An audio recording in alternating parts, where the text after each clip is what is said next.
Jenis-jenis kabel fiber optik. Yang pertama ada single mode. Kabel serat optik yang memiliki inti yang sangat tipis sekitar 8-10 mikrometer sehingga hanya dapat membawa satu mode cahaya. Kabel jenis ini digunakan untuk jaringan yang memerlukan jarak yang sangat jauh dan kecepatan yang sangat tinggi. Yang kedua ada multimode. Kabel serat optik yang memiliki inti yang lebih tebal sekitar 50-100 mikrometer sehingga dapat membawa beberapa mode cahaya. Kabel jenis ini digunakan untuk jaringan yang memerlukan jarak yang lebih pendek dan kecepatan yang lebih rendah. Lalu ini perbedaan kabel single mode dan multimode. Jenis-jenis konektor serat optik.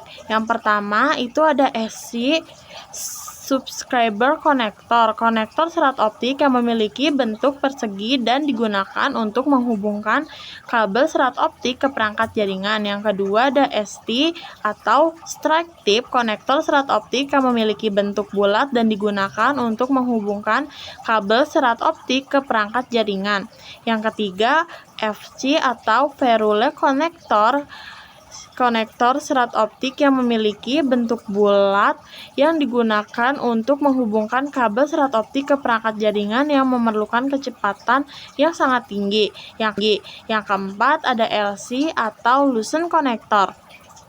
Konektor serat optik yang memiliki bentuk kecil dan digunakan untuk menghubungkan kabel serat optik ke perangkat jaringan yang memerlukan kecepatan yang sangat tinggi.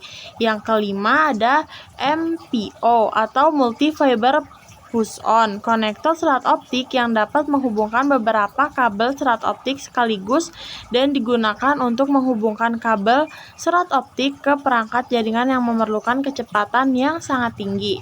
Ini ada beberapa gambar konektor. Yang pertama itu ada SC atau subscriber konektor, yang kedua ada ST strike tip, yang ketiga ada FC atau Verule konektor, yang keempat ada LC Lucent konektor, yang kelima ada MPO atau multi fiber push on.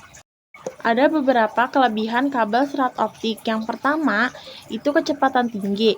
Kabel serat optik dapat mentransmisikan data dengan kecepatan yang sangat tinggi, mencapai beberapa gigabyte per detik. Yang kedua, jarak jangkauan yang luas. Kabel serat optik dapat mentransmisikan data dalam jarak yang sangat jauh, mencapai beberapa kilometer.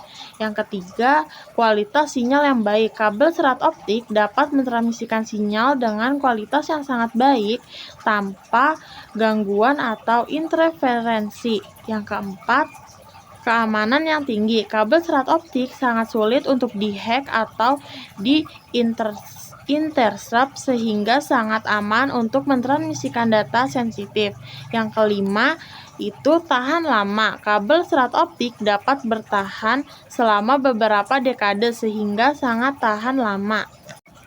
Kekurangan kabel serat optik. Yang pertama, biaya yang mahal. Kabel serat optik sangat mahal, terutama untuk jaringan yang luas. Kedua, instalasi yang sulit. Instalasi kabel serat optik sangat sulit dan memerlukan keahlian yang tinggi. Yang ketiga, kerentanan terhadap kerusakan. Kabel serat optik dapat rusak jika terkena kerusakan fisik seperti putus atau terbakar. Yang ketiga, ketergantungan pada sumber cahaya. Kabel serat optik memerlukan sumber cahaya yang kuat untuk mentransmisikan data sehingga dapat terganggu jika sumber cahaya tidak stabil. Yang kelima, keterbatasan dalam penggunaan. Kabel serat optik hanya dapat digunakan untuk mentransmisikan data dalam bentuk cahaya sehingga tidak dapat digunakan untuk mentransmisikan data dalam bentuk lain. Pemecahan masalah pada kabel FO. Yang pertama, identifikasi masalah. Itu seperti mengidentifikasi gejala, mengumpulkan informasi. Yang kedua, pemeriksaan fisik, contohnya seperti pemeriksaan visual dengan pemeriksaan dengan alat. Yang ketiga, itu pemeriksaan sistem dengan cara memeriksa peralatan, pemeriksaan konfigurasi.